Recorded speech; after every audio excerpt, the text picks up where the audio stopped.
नमस्कार दोस्तों। आप देखेंगे कि मैंने कहा था कि अ, यहाँ पे एक ऑर्डर ब्लॉक है और इस बीच में एफबीजी है, मतलब फेयर वैल्यू गैप है। यहाँ पे देखेंगे तो एज इट इज जो लेवल ड्रॉ किया था उसी पे काम किया दोस्तों। तो अगर हम इसको 5 मिनट के टाइम फ्रेम में चेंज करेंगे तो आप देखिए, मैंने कहा था कि ये ऑर्डर ब्लॉक है और इसके नीचे एफबीजी है। अगर यहाँ से मतलब 23,250 से कोई सेलिंग साइड का बनता है तो मैं यहाँ से सेल करने का प्रयास करूँगा दोस्तों। तो आप देखेंगे कि इस जगह मतलब सेलिंग इंडिकेशन दिया है दोस्तों, 9:40 9:45 के आसपास देखेंगे तो आपको यहाँ पे इन्वर्टेड हैमर और इनडिसीजन मतलब सेलिंग प्रेशर ज़्यादा देखने को मिला होगा दोस्तों। और यहाँ पे एफबीजी के कारण मार्केट यहाँ से नीचे की ओर आई है दोस्तों। तो अगर आप यहाँ से ट्रेड किए होंगे तो आपको कम से कम यहाँ से 50 से 60 पॉइंट का कैच करने को मौका मिला होगा दोस्तों। एक ट्रेड तो यहाँ पे मिला है, आप देखेंगे एक ट्रेड यहाँ है। दूसरा है इस जगह जो है कंसोलिडेशन के बाद, ब्रेकआउट के बाद आप देखेंगे जो लेवल ड्रॉ किया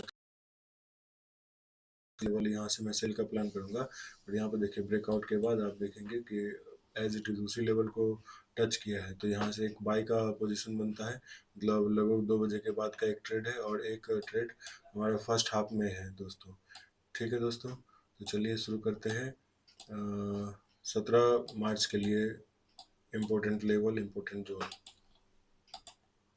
तो सबसे पहले हम चार्ट को बिल्कुल क्लीन कर देंगे दोस्तों। तो 17 मार्च के लिए इम्पोर्टेंट लेवल ये रहेगा दोस्तों कि आप देखेंगे कि प्रीवियस सिनेरियो के हिसाब से एक स्ट्रॉन्ग रेसिस्टेंस है। अगर 23,500 को ब्रेकआउट करती है, ऊपर जाने के लिए प्रयास करती है, तो फर्स्ट टारगेट हमारा क्या होगा 23,700 का। और सेकंड टारगेट देखेंगे तो सेकंड टारगेट हमारा 23,830 का होगा दोस्तों। ऊपर के लिए अगर इस लेवल को ब्रेक करती है तब 23,500 को ब्रेक करती है तो फर्स्ट क्या होगा 23,700, सेकेंड 23,830 तक का होगा दोस्तों। और व्यू इसके ऊपर देखेंगे तो सेकेंड थर्ड टारगेट हमारा 24,010 का देखने को मिलेगा दोस्तों। ठीक है, ये तो रही ऊपर की बात। अगर कल का मार्केट इस जोन में रहती है, मतलब कि 23,500 और 23,253 के बीच अगर रहती है तो मार्केट कोई प्लान नहीं होगा ट्रेड का। अगर इसके नीचे रहती है तो यहाँ से एक बाइंग पोजीशन बन सकता है ऊपर के लिए यहाँ तक, मतलब कि इम्पोर्टेंट लेवल बताया तो 22,937 से एक बाइंग जोन बन सकता है। और यहाँ से बाई करके हम लोग यहाँ 23,500 तक जा सकते हैं।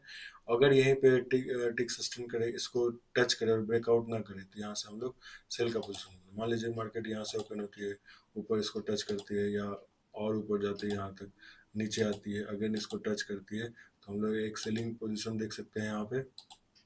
या नहीं तो मार्केट मान लीजिए कि यहीं कहीं ओपन होती है, नीचे आती है, यहाँ कोई मान लीजिए इस जोन में आके रेसिस्टेंस लेती है, तो फिर भी एक नीचे का प्लान हम लोग यहाँ तक देखेंगे।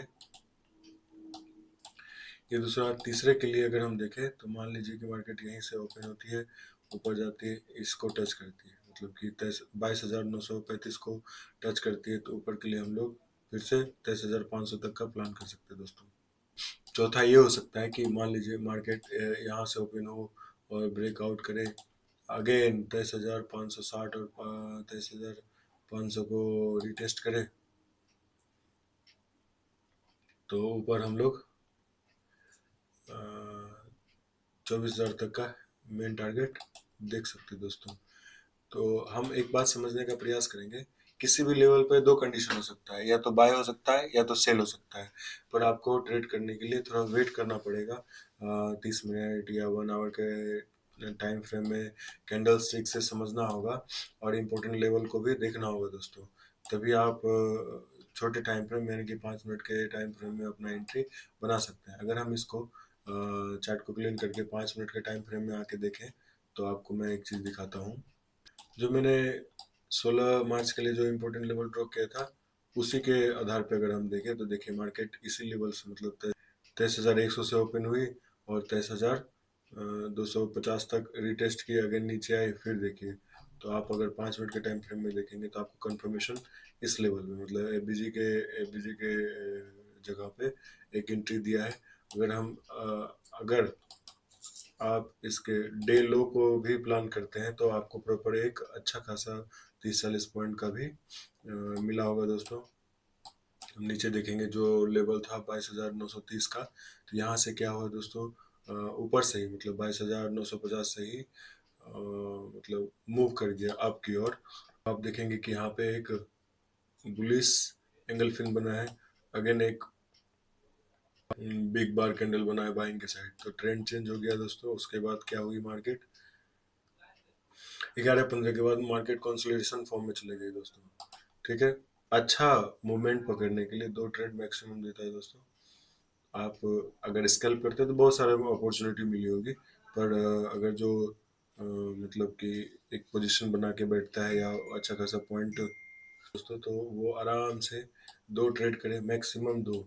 ठीक है दोस्तों, मैंने पिछले वाले वीडियो में भी बहुत बहुत कई बार मैंने इस बातों को चर्चा किया है कि आप अगर बिगनर्स हैं और कैपिटल को बचा के रखना चाहते हैं तो मैक्सिमम दो ट्रेड करें। ट्रेड का रूल है, अगर आप फर्स्ट ट्रेड में प्रॉफिट पाते हैं तो बिल्कुल ट्रेड ना करिए।